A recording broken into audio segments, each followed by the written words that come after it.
इकडे पाण्यासाठी तहानलेल्या लातूरला रेल्वेने पाणीपुरवठा करून त्याची तहान भागवण्यात आली। मात्र शहरामध्ये पावसाने चांगली हजेरी लावली, पाणी कपातीचं संकट टळलं। पण पाण्याबद्दल इथलं प्रशासन तितकंसं सजग दिसत नाहीये, कारण रस्त्याच्या बाजूला असणाऱ्या अनेक पाईपलाईनमधून सध्या पाण्याची गळती होतीये।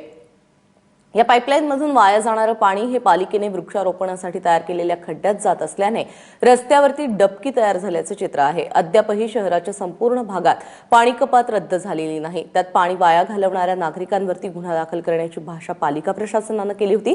त्यामुळे पालिका प्रशासनाच्या चुकीवरती आता कोण बोलणार, हा प्रश्न इथले नागरिक विचारतात।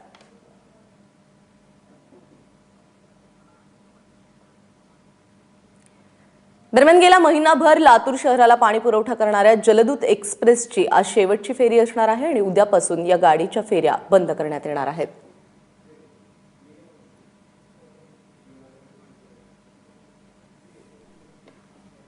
मागील काही दिवसापासून मराठवाड्यात चांगल्या प्रकारच्या पावसाला सुरुवात झालेली आहे। लातूर शहरांना नियमित नळाद्वारे पाणी पुरवठा आता सुरू होऊ लागलेला आहे आणि कालच माझे जिल्हाधिकारी लातूर यांच्याशी चर्चा झाली, तर त्यांनी सांगितलं की आज जलपरीची शेवटची फेरी राहील आणि आपल्याला आता त्यांना बाय बाय टाटा करण्याची वेळ आलेली आहे।